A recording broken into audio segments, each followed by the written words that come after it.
Rene Sarmiento, dating COMELEC Commissioner, isang constitutionalist at isa po sa mga bumalangkas ng 1987 Constitution. Yan. Hi, Sec tuloy. Good morning, Good sir. morning po, Alvin. Good morning, Doris. Opo. Parang hindi naman po kayo tumatanda. Tinama partner, isa yan sa bumalangkas ng 1987 Naku, Constitution. talaga ba? Ano mo na may tsura ni... Salamat po. Tayo po ay prayer That's a good one. Pag ikaw ay prayerful partner, leave everything to God. Oo. Talagang nakakadagdag sa aura mo eh. Tama, tama. Oo, maayos yung aura mo. Anong take mo doon, attorney? Preparasyon na ginagawa ng Senado, syempre number one sa pagbabalik nila ng sesyon by next month na. Actually, next week na pala ng susunod na linggo, June, resumption ng 19th Congress, and then yung preparation, syempre, doon po sa gagawing impeachment trial ng Senado kay Vice President Sara Duterte. Tuloy-tuloy naman po ang aming preparasyon. Nakahanda na po kami sa umuling session namin sa June 2. At sa June 2 po, nagpadala na po kami ng paanyaya sa House of, na sa kanilang hanay ng taga-usig na pumunta sa amin dito sa Senado sa June 2, alas 4 po ng hapon upang basahin nila ang articles of impeachment. May tugon na ba sila, Attorney Banyas, dyan po sa imbitasyon po ng Senado? Ang alam ko po, darating po sila kasi po ay 3 beses na pong dumalo sa amin ang mga official po ng Secretariat ng House of Representatives upang tingnan ng pagdadausan ng impeachment trial na magsisimula sa officially ang pong seremonya ay magsisimula po sa June 3 sa araw po ng Martes. Attorney, doon po sa nabanggit po rin yun, makailang beses na nagpunta yung Kamara, yung team na bubuo, yung committee na bubuo. Ang nagpunta po sa amin ay yun pong mga official po ng Secretariat po ng House of Representatives. Ayan. And then sa panig naman po ni Vice President Sara Duterte, nakipag-ugnayan na po ba kayo? Siyempre may mga kwarto kayo inaalat para sa kanila. Sila po, may tugon na sila? Wala po akong alam na nagpadala po sa amin ng sulat po ang office po ni Vice President Sara Duterte.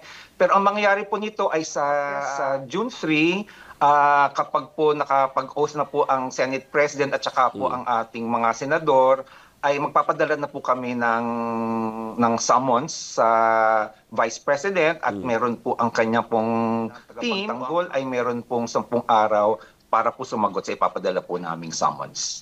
Ngayon po doon sa puno po sa tanong ninyo, meron po nakareserbo, nakahandang silid para po sa hanin ng taga-usig at saka sa hanin ng nilang gumamit ng isang private area dito po sa amin sa Senate of the Philippines. Attorney, yung ating pinag-uusapang rules of impeachment, ito yung laging pinagdidiskusyonan at pinagdadebatehan. Meron na po bang final na rules on impeachment ang Senado na susundin dito po sa impeachment ni VP Sara? Ang pagkakaalam ko po ay ang mas malamang nagagamitin ay yung rules on impeachment na ginamit po nung kay Chief Justice Corona.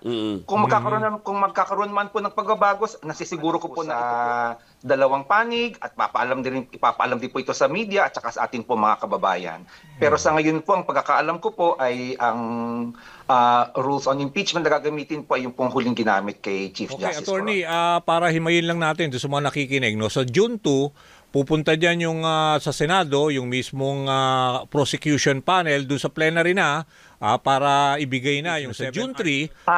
Babasahin po nila actually yung articles of impeachment. Okay, so sa June 3, yun yung importante kasi magko-convene na as impeachment court ang Senado at mag-o-oath taking. So senators in the 19th Congress, sila yung magte-take oath. Tama ba? Tama diba? po yan. Okay. Ang tama po yan, ang mag-oath taking po sa June 3 ay ang kasalukuyan nating mga senador. Ito po ang senador ng 19th Congress. Okay, ng robe? Tama? Ang pagkakaalam ko po, magsusuot po sila ng robe. Ganun ba? Okay. So tapos yung mismong pagpasok ng bagong mga halal na senador, actually, 'di ba, June 30 pa dapat sila 'di ba? So ibig sabihin after na sila, SONA ng Pangulo sa July 30 na, bale? Sa July, wari ko po ngayong taon po ay July 29 ang SONA ng ating Pangulo. 28 yata So 29. yung pagpunta po nila Okay. dito, yun na po yung opening ng Congress. Oo. Magbubukas po sa umaga po ang pareho ang Senate of the Philippines at saka po ang House of Representatives. Tapos pupunta Oo. po kami sa oath taking po ng ating mga senador na hindi pa po nakapag-oath taking. So para malinaw lang, attorney, dun sa between June 4 at saka June 24, bali, yun yung ano pa rin, di ba? Old Congress, yung 19 Congress pa rin, yung mag-pleading, sila pa rin ang mga ngasiwa. Tama ba? Ang amin, hanggang June 30 po. Pero ang aming pong session ay matatapos po talaga sa aming kalendaryo, aming legislative calendar. Ang wari ko po hanggang June 11 ng June 11. susunod. Ngayon Okay. po, yun pong kung ano man po yung mangyayari, depende po yan pag nagpadala na po kami ng summons at saka po nagpadala pa po ang Senate ng iba pang mga orders, hihintayin po namin kung ano po magiging sagot po ng mga papadala For namin. now, wala ba kayo nakikita, let's say, mga immediate concerns between now, kasi it's still a week to go di ba? June 2 papasok. Meron pa bang mga ine-expect tayo mga developments in terms of preparation para sa impeachment court? Ang maliban po doon, maglalabas din po kami ng final naming security arrangement at saka po ng aming media guidelines. At tingin ko po ay marami pong gustong doon sa ating magiging impeachment trial.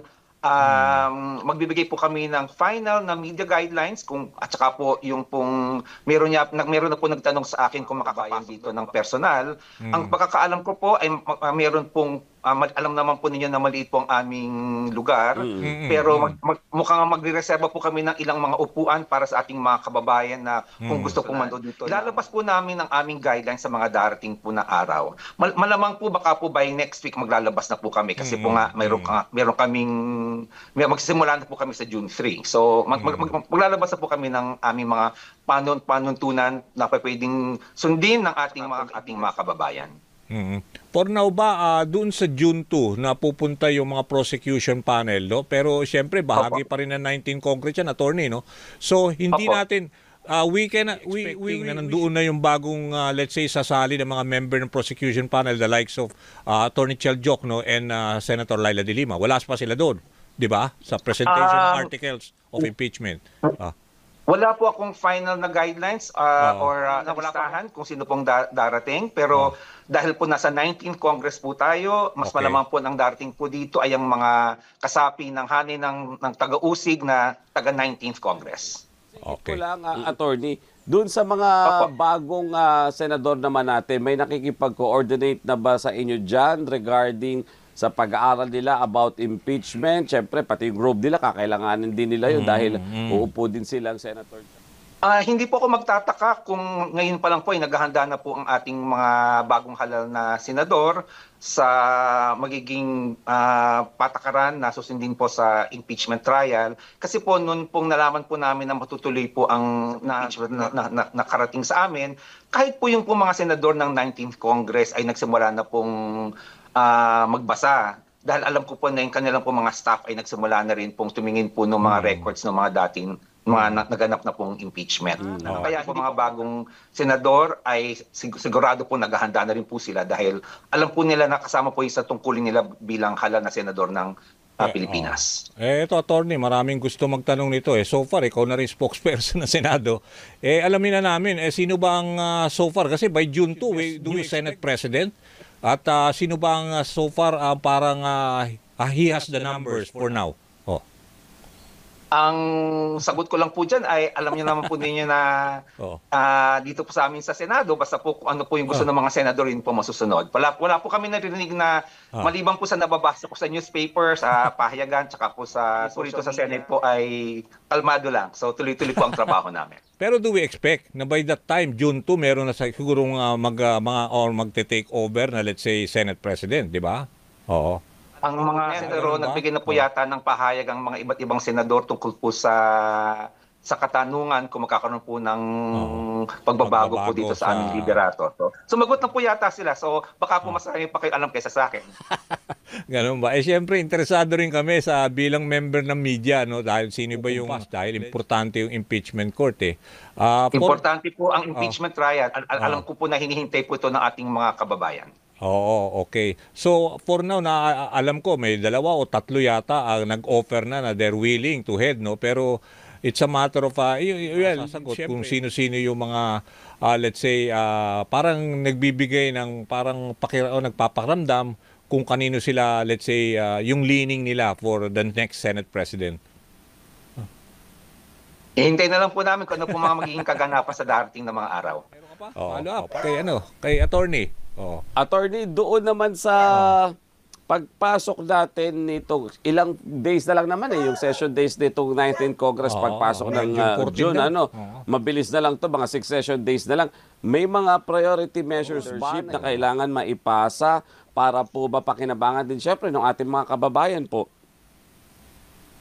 Wari ko po yung priority bills o mga bills na gustong isulong ng ating mga senador bago magsarado po ang 19th Congress.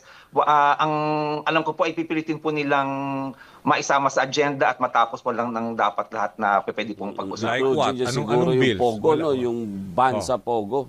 Oo, di ba gusto may sabatas yun ni Sherwin Gatchalian? Hindi ko po masagot yung eksaktong topic kasi po mukhang inaayos pa po ng aming secretary tsaka po ng Senator Colin po ilalagay namin sa agenda. Sa ngayon po nakafocus po kami lahat po dun sa paghahanda namin sa impeachment. At ang assurance, attorney, na hindi masasayang ang oras ng mga senador, makakapagtrabaho pa rin sila dahil July, August, budget hearing na yan, kanya-kanya ng mga hearing, tapos may mga committee hearings pa, idadagdag mo pa yung Senate sitting as an impeachment court. Paano na lamang yung mga panukalang batas na inaasang maipapasa ng ating Senado ba para sa bawat isang ganito?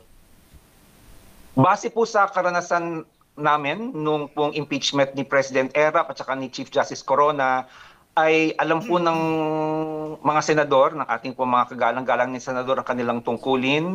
Ang meron po silang